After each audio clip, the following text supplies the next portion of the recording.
ये एम और ओ से आप याद कर सकते हैं बेटा, मोई मोई जो सुने थे ना वही वाला एम ओ से आपको याद हो जाएगा।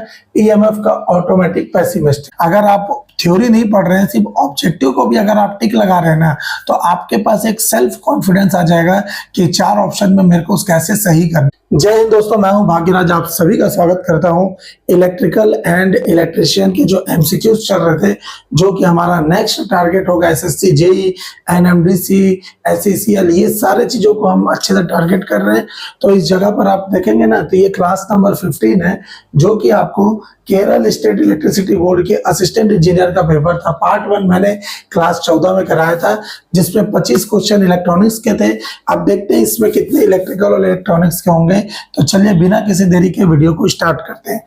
देखिए question number, the speed of a DC motor can be controlled by, लिखा है बाय वेरिंग। क्या वेरी करने से speed of DC motor control हो सकता है? Flux per pole, resistance of armature, applied voltage. तो इसका आंसर होगा ऑल ऑफ द अबव, क्योंकि आपको पता है ए बी इक्वल टू होता है 5Z NP अपॉन 60A।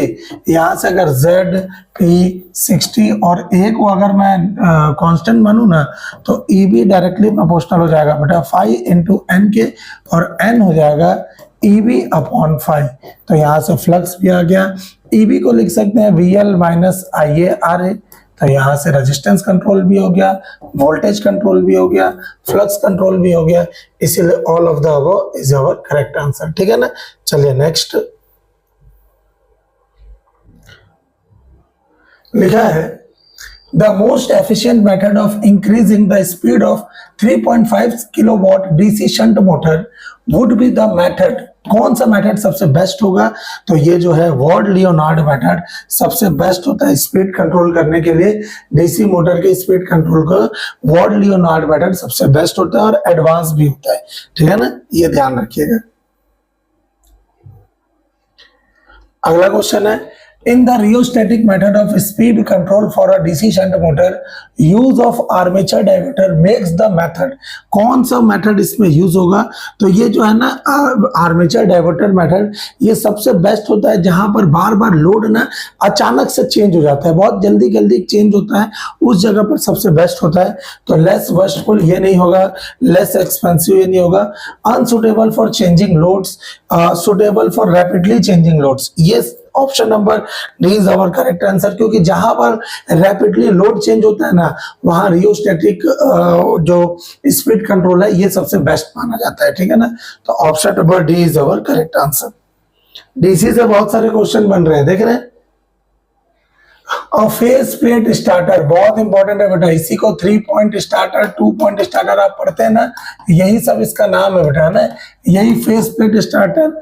ये डायरेक्टली एम्प्लॉयड फॉर स्टार्टिंग, ये सब इंजीनियरिंग में नहीं पढ़ते, ये सब आईटीआई वाले लोग ना अपने स्टार्टर का नाम लेके पूछते हैं। तो डायरेक्ट याद रखिएगा, फेस प्लेट स्टार्टर हमेशा कहां पर है? डीसी सीरीज मोटर में यूज होता है। डायरेक्ट करंट सीरीज ऐसे लिखा है, डीसी सीरीज नहीं दिया है, डायरेक्ट करंट सीरीज बोला है। ठीक है ना, इस जगह पर याद रखिएगा इसको। ट्रांसफॉर्मर क्या ट्रांसफॉर्म करता है बेटा? ट्रांसफॉर्मर क्या ट्रांसफॉर्म करता है? फ्रीक्वेंसी, वोल्टेज, करंट, या वोल्टेज एंड करंट। तो option number D is our correct answer. Transformer voltage और करंट दोनों को ट्रांसफॉर्म कर सकता है। ठीक है, फ्रीक्वेंसी करता नहीं है क्योंकि ट्रांसफॉर्मर कांस्टेंट फ्रीक्वेंसी डिवाइस होता है, एक तो है ना, इसकी फ्रीक्वेंसी कांस्टेंट होती है। और वोल्टेज का कोई टर्म है नहीं, ये स्टेप अप स्टेप डाउन करते रहता है, मतलब ट्रांसफॉर्म करता है ना। Option number D is our correct answer. Next पूछ रहा है, ट्रांसफॉर्मर कोर्स आर लेमिनेटेड। क्यों ट्रांसफॉर्मर के कोर को लेमिनेट करते हैं? ये कुछ कुछ क्वेश्चन ना हर एक पेपर में एकदम आ ही रहा है। आप देखे होंगे, अगर 14-15 लेक्चर आपने देखा है तो आपको पता चल रहा होगा कि कुछ कुछ क्वेश्चन ना एकदम हमेशा पूछ रहा है, तो उसको दिमाग में रख दीजिएगा।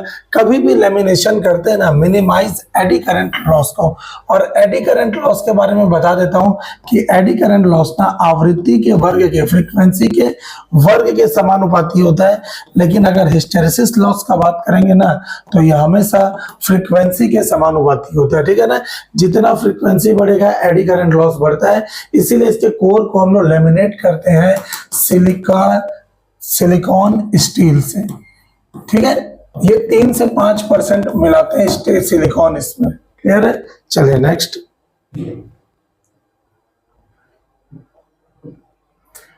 इन an ideal transformer the no load primary current, एक आइडियल ट्रांसफॉर्मर में जो नो लोड प्राइमरी करंट होता है, ये जैसे मैं बोला ये फ्लक्स का होता है, फ्लक्स V1 के कारण आता है तो V1 ऊपर चला गया।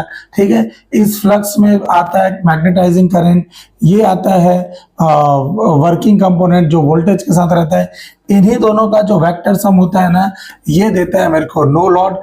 तो यहाँ पर पूछ रहे हैं कि इन एक आइडियल ट्रांसफार्मर में the no load primary current, एक आदर्श ट्रांसफार्मर में बिना लोड का प्राथमिक धारा क्या होगा, हमेशा लैग करेगा वोल्टेज से। कितने डिग्री पे? Lags behind the voltage by 45 degree. ये 45 डिग्री एकदम यहाँ पर बन रहा है ना, इस जगह पर 45 डिग्री से लैग करता है, ध्यान रखिएगा ये वाला। क्लियर है?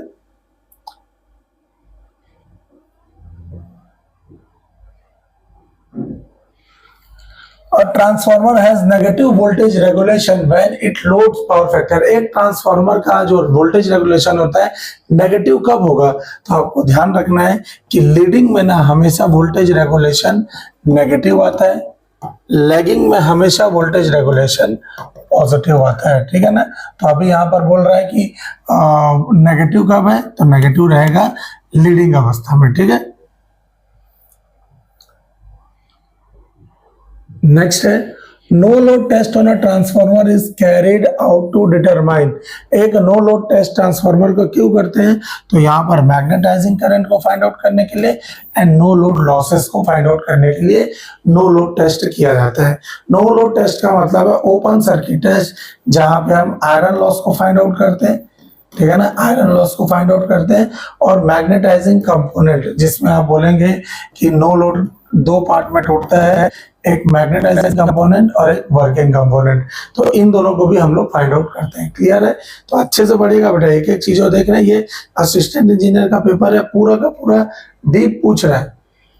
During short circuit test, the iron of a transformer is negligible because short circuit test में आयरन ट्रांसफार्मर के आयरन को क्या है हम लोग नेग्लिजिबल ले लेते हैं। क्यों लेते हैं? The entire input is just sufficient to meet copper losses only। नहीं भाई, ये गलत हो जाएगा। ये फ्लक्स प्रोड्यूस्ड इज स्मॉल, क्योंकि फ्लक्स प्रोडक्शन स्मॉल होता है और जो fraction of a normal flux ही मिलता है, इसीलिए हम लोग आयरन को क्या कर देते हैं, लगभग नेग्लेक्ट कर देते हैं। ध्यान रखिएगा इसको। Option number B is our correct answer. The principle of operation of a 3-फेज induction motor is, ये CSEB में भी आया था, अभी AE के पेपर में, JEE के पेपर में आया था, क्योंकि JEE और AE एक ही दिन में हुआ था ना, तो ये पूछा हुआ था। ठीक है ना, कि the principle of operation of a 3-फेज induction motor is almost similar to, किसके सिमिलर होता है, तो मैंने जब आपको एक ट्रांसफार्मर पढ़ाया था तो मैंने बताया था कि ट्रांसफार्मर का वर्किंग प्रिंसिपल एकदम 3-फेज इंडक्शन मोटर के जैसा रहता है, बट शॉर्टेड सेकेंडरी। जब उसका सेकेंडरी साइड शॉर्ट होना तभी वो ट्रांसफार्मर के जैसा काम करता है। तो transformer with a shorted secondary, ध्यान रखिएगा ये वाला। ठीक है, अगर ट्रांसफार्मर के सेकेंडरी साइड को शॉर्ट कर दूं ना, तो एकदम वो किसके जैसा बिहेव करने लग जाएगा, 3-फेज इंडक्शन मोटर के जैसे। नेक्स्ट क्वेश्चन है द 2 प्राइमरी पार्ट्स ऑफ 3-फेज induction motor are. 2 primary part कौन कौन सा भाई, हो गया रोटर एंड स्टेटर, इससे ज्यादा क्या है। ठीक है ना, ये रोटर एंड स्टेटर है। बिना पढ़े जल्दी जल्दी अपने को आंसर लगाना है बेटा। किसी किसी क्वेश्चन को भी आपको डाउट रहेगा।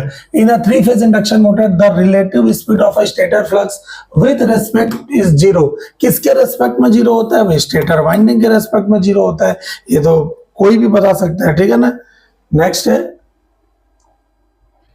A squirrel cage induction motor runs at a constant speed only so long as, एक squirrel cage induction motor constant में चलता है। क्यों चलेगा हमेशा, जब runs at a constant speed क्यों चलेगा, क्योंकि इसका जो टॉर्क होगा ना वो मैकेनिकल टॉर्क के, मैकेनिकल लोड के बराबर होगा। देखिए कोई सा भी मशीन घूमता कब है, जैसे हम पंखा चालू कर रहे हैं तो पंखा चलेगा कब, जब इस पंखे का ना इलेक्ट्रिकल लोड और मैकेनिकल लोड आपस में बराबर बराबर और ठीक विपरीत होंगे ना, तभी ये पंखा बैलेंस कंडीशन पे घूमता है।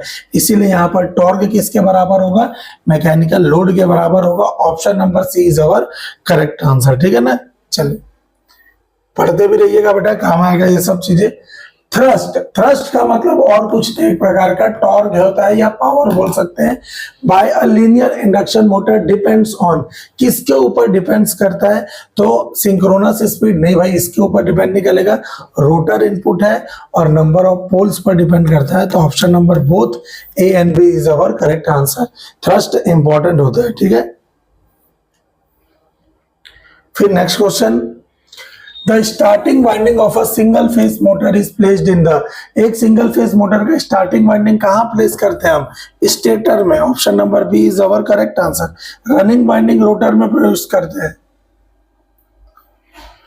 Compensating winding is employed in an AC series motor in order to, क्या होगा कंपनसेशन वाइंडिंग को हम लोग क्यों यूज करते हैं, तो compensate for decrease in field flux नहीं भाई, इंक्रीज द टोटल टॉर्क नहीं, reduce the sparking at brushes नहीं भाई, reduce effect of armature reaction, जी हाँ बिल्कुल, आर्मेचर प्रतिक्रिया को रिड्यूस करने के लिए हम लोग कंपनसेशन वाइंडिंग का उपयोग करते हैं। ठीक है, ऑप्शन नंबर डी। देखिए नेक्स्ट क्वेश्चन पूछ रहा है, universal motor is on which, फिर से यूनिवर्सल आ गया, तो जहां पर एसी एंड डीसी आ रहा है मतलब can be operated either on AC और डीसी। ठीक है ना, इसको एसी सीरीज मोटर भी कहते हैं। The direction of rotation of a hysteresis motor is determined by, एक हिस्टेरेसिस मोटर का डायरेक्शन कहाँ होता है, तो हिस्टेरेसिस मोटर का हमेशा डायरेक्शन होता है मतलब इसमें रहेगा शेडेड पोल से मेन पोल्स की तरफ आएगा। तो यहाँ पर देखिए कहीं लिखा है क्या, रोटर मटेरियल नहीं होगा, अमाउंट ऑफ हिस्टेरेसिस लॉस नहीं है, permeability of rotor material, position of the shaded pole with respect to main pole है ना ये वाला, तो ये option number D is our correct answer. ठीक है, चलिए next, the frequency of a voltage generated by an alternator having 4 poles, P की वैल्यू दिया है 4 and rotate at 1800 rpm, मतलब N की वैल्यू दिया है 1800 rpm दिया है, is मतलब डैश हर्ट्ज बोला है, मतलब F की वैल्यू निकालना है। आपने को पता है NS इक्वल टू क्या होता है 120 F अपॉन P, NS की वैल्यू दिया है कितना 1800 equal to 120 into F divided by P की वैल्यू कितना दिया है 4, तो ये कट गया 4 दिया 12 0, एफ इक्वल टू कितना आ गया 0 से 0 कट गया, 3 छक्के 18 0, 60 hertz is our correct answer. Option number ए। ये भी आप देख पा रहे होंगे, ये न्यूमेरिकल हमेशा पूछ रहा है 120 एफ अपॉन पी, तो ये फॉर्मूला याद करने में दिक्कत क्या है, याद कर लिए, जो जो दिया है रखे धड़ाधड़ सॉल्व कर दिए। ठीक है ना, ये इस टाइप का क्वेश्चन बन रहा है।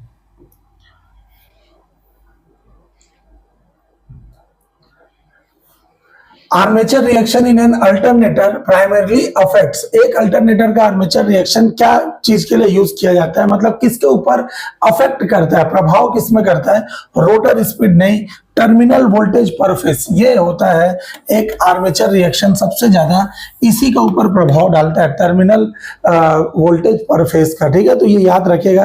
देखिए मेरे दोस्त लोग पूछते भी हैं कि भाई ये वीडियो क्यों बना रहा है टेक्निकल का, जब ज्यादा लोग देखते नहीं है।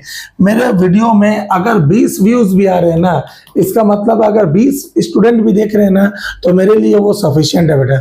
मैं ये चाहता हूं कि मैं जितना भी सीखा हूं, जो चीजें मुझे आता है, मैं अपने स्टूडेंट्स को प्रोवाइड कर दूं।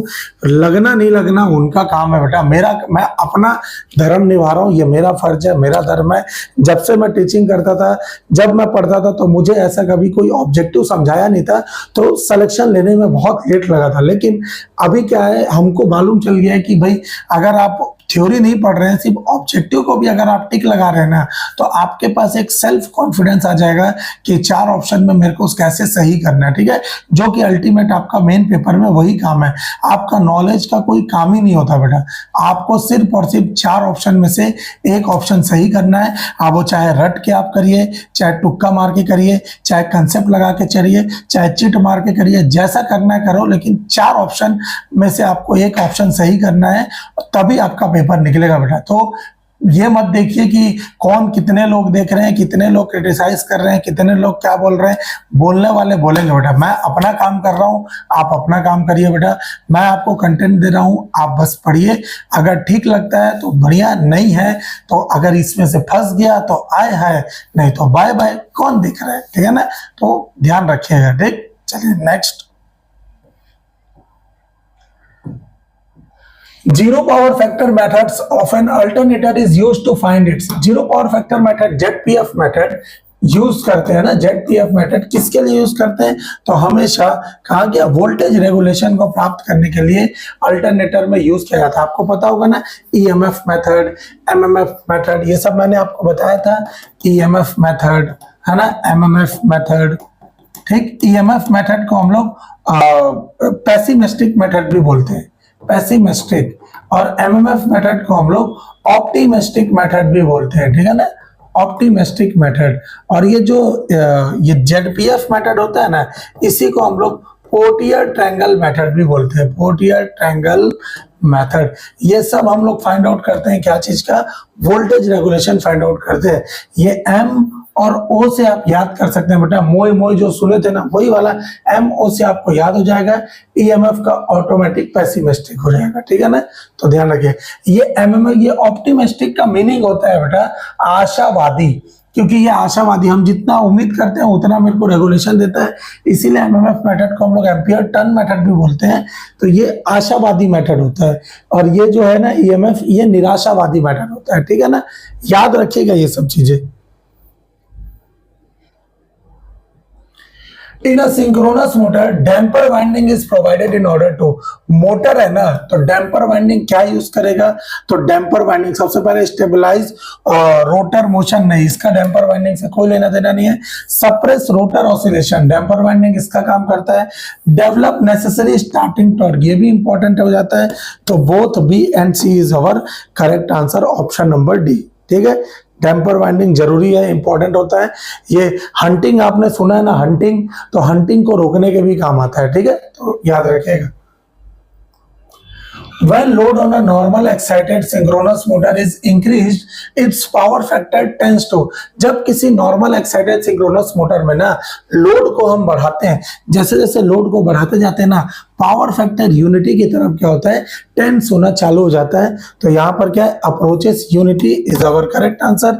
Become increasing laggingly, increasingly leading, remains unchanged, ये सब नहीं होगा ना, अप्रोच यूनिटी। नेक्स्ट है the effect of increasing load on a synchronous motor running with normal excitation is to, एक सिंक्रोनस मतलब सामान्य उत्तेजना के साथ चलने वाली सिंक्रोनस मोटर पर भार बढ़ाने का प्रभाव क्या होता है। भार बढ़ाने से क्या होगा कि increase both its armature current and power factor, decrease armature current but increase power factor, increase armature current but decrease power factor, या decrease both armature current and power factor. तो यहाँ पर क्या होगा, increase both it armature current and power factor, ठीक है। ये दोनों के दोनों क्या होते हैं, बढ़ना चालू हो जाते हैं, ठीक। Option number A is our correct answer. Next पूछ रहा है the material which is not semiconductor, इनमें से कौन सा मटेरियल है जो सेमीकंडक्टर नहीं है। सेलेनियम सेमीकंडक्टर होता है, गैलियम आर्सेनाइड भी होता है, सिलिका नहीं होता बेटा, सिलिका जेल होता है, ठीक है ना।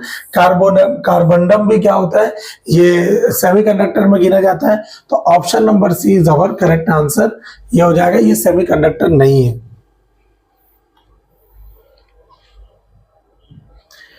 इन एन इंस्ट्रिंसिक सेमीकंडक्टर, एक इंस्ट्रिंसिक सेमीकंडक्टर में क्या होगा, आपको मालूम होगा कि इंस्ट्रिंसिक सेमीकंडक्टर प्योर सेमीकंडक्टर होता है जिसमें कोई भी हम अशुद्धियां नहीं मिलाते हैं ना। तो अगर आप देखेंगे इसमें होल्स और इलेक्ट्रॉन्स की संख्या बराबर होती है, तो कहीं दिया है क्या बराबर होना, there are no holes in the material, नहीं, होल्स होगा, इलेक्ट्रॉन्स के बराबर होगा, the number of holes is too small, ये भी नहीं होगा। Electrons in the material are neutralised by the holes, मतलब इसीलिए बोला जाता है कि Ni और जो ई की इलेक्ट्रॉन्स की संख्या हो जाएगी ना, होल्स की संख्या के बराबर होगी। तो option number C is our correct answer. There are no electrons in the material, ये होगा ही नहीं, रहता है लेकिन होल्स की संख्या के बराबर होता है, ये ध्यान रखिएगा, ठीक है ना। तो हमेशा वर्डिंग घुमाएगा, आपको सीखना है ये सब चीजें बेटा। The forbidden energy gap of germanium is, germanium का जो फॉरबिडन एनर्जी गैप होता है वो कितना होता है, जर्मेनियम का होता है 0.3 वो इलेक्ट्रॉन वोल्ट। और अगर आप सिलिकॉन से पूछे, सिलिकॉन का होता है 0.7 इलेक्ट्रॉन वोल्ट। सिलिकॉन इसीलिए हम सबसे ज्यादा यूज करते हैं क्योंकि हमें जर्मेनियम का बताना है, तो जर्मेनियम का option number 1 is our correct answer.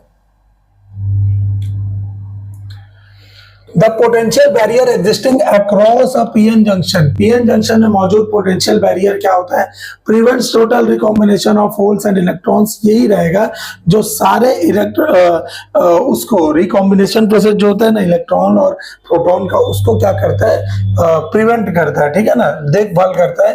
तो यही बैरियर पोटेंशियल का काम होता है। Option number A is our correct answer. Next पूछ रहा है Hall effect can be use to measure, Hall effect इनमें से क्या क्या यूज करने के लिए काम आता है। इलेक्ट्रिक फील्ड इंटेंसिटी का हॉल इफेक्ट से उतना लेना देना नहीं है, मैग्नेटिक फील्ड इंटेंसिटी भी नहीं होगा। करियर कंसंट्रेशन, ये जो है ये इंपॉर्टेंट है, करियर कंसंट्रेशन ही हॉल इफेक्ट इस चीजों को मेजर करता है, ठीक है ना, इंपॉर्टेंट है ये वाला क्वेश्चन। आपके पेपर में एमपी का जो भी अभी केवीसीएल का जो रिक्रूटमेंट आया है, आप देखेंगे आपको एई लेवल का क्वेश्चन मिलेगा बेटा जेई में। आप एमपी का 2023 से क्वेश्चन उठा के देख लीजिएगा, क्वेश्चन का लेवल अच्छा होता है जेई और एई का। जो एई में पूरा जूनियर इंजीनियर का कंसेप्ट डाल देता है, नहीं सॉरी, जेई के पेपर में पूरे एई के सिलेबस से आपको क्वेश्चन मिलेगा। तो एमपी वाले थोड़ा सा ज्यादा अच्छे से पढ़िए क्योंकि अभी छत्तीसगढ़ में भी आने वाला होगा वैकेंसी, तो वो काम आ जाएगा इसमें एक साथ प्रिपरेशन में, ठीक है ना। देखिए लिखा है in a transistor if electrons flows into the emitter, अगर एक ट्रांजिस्टर में इलेक्ट्रॉन एमीटर में बहते हैं, कब बहेगा भाई, holes flow out the emitter, magnetic field intensity, carrier concentration या holes flow out of the collector. ये in a transistor if electrons flow into the emitter, हाँ मतलब अगर इलेक्ट्रॉन एमिटर में बहता है ना, इसका मतलब होल्स एमिटर से बाहर निकलेगा, ठीक है। इलेक्ट्रॉन पॉजिटिव होता है, इलेक्ट्रॉन नेगेटिव होता है, होल्स पॉजिटिव होता है, इलेक्ट्रॉन आ रहा है ना तो होल्स बाहर निकलेगा, ठीक है ना। तो ये option number A is our correct answer, ठीक है। चलिए नेक्स्ट,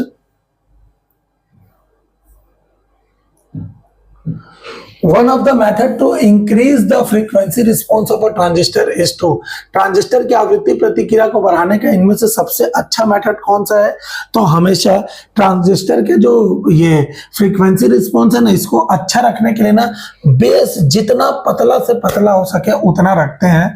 तो ऑप्शन दिख रहा है क्या, make base region as thin as possible, तो ऑप्शन नंबर ए हो गया, बाकी को पढ़ने का जरूरत ही नहीं है, ठीक है।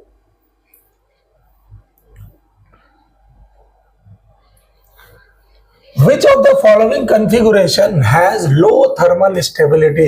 ये मैंने आपको क्वेश्चन भी कराया हुआ था, बहुत इंपॉर्टेंट है, एसएससी जेई में बहुत बार पूछा हुआ है। इनमें से कौन सा एम्पलीफायर है जिसका जो थर्मल स्टेबिलिटी होता है ना सबसे कम होता है, तो कॉमन एमिटर, यही वो कॉमन एमिटर जो होता है कॉन्फ़िगरेशन, अरे ये एम्पलीफायर बोल रहा हूँ, इनमें से कौन सा ट्रांजिस्टर है, तो कॉमन एमिटर जो ट्रांजिस्टर होता है ना उसका थर्मल स्टेबिलिटी सबसे कम होता है। Option number A is our correct answer. फिर अगला बोल रहा है एक पुश पुल एम्पलीफायर रिक्वायर्स, क्या करेगा पुश पुल एम्पलीफायर, तो इक्वल्स इनपुट वोल्टेज इन फेज नहीं होगा भाई, equal input voltage with 90 degree, ये 90 डिग्री है बेटा ना, 90 डिग्री कभी नहीं होता। पुश पुल में हमेशा 180 डिग्री आता है इनपुट और वोल्टेज का, जो इनपुट वोल्टेज और आउटपुट का जो डिग्री आता है ना वो, and output transform it lightly as possible नहीं होगा। Equal input voltage with 180 degree out of phase, ये option number D is our correct answer. Push pull के लिए हमेशा 180 डिग्री का फेज होता है, तो ये ध्यान रखिएगा, ऑप्शन नंबर डी।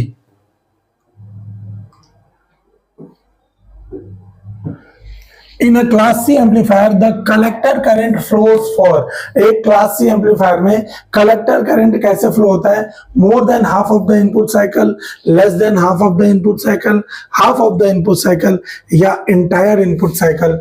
तो more than half of the input cycle is our correct answer, option number A. ठीक है, इसको तो शायद अपन पिछले बार किए थे। When the load is remove, अगर लोड को हटा दिया जाए, motor will run at highest speed. इनमें से कौन सी मोटर होगी जो अपने हाईएस्ट स्पीड पे चले जाएगी? ये कल ही के लेक्चर में मैंने आपको बताया है। तो इसका आंसर आप मुझे कमेंट सेक्शन में जरूर दीजिएगा, मैं जानना चाहता हूं आपका आंसर। और मैं पहले ही बता दे रहा हूं कि लोग क्या बोलते हैं क्या नहीं बोलते हैं उससे मत सुनिए बेटा, आप अपना प्रिपरेशन रखिए, अपने चीजों को देखिए, क्योंकि सिलेक्शन आपको लेना है बेटा।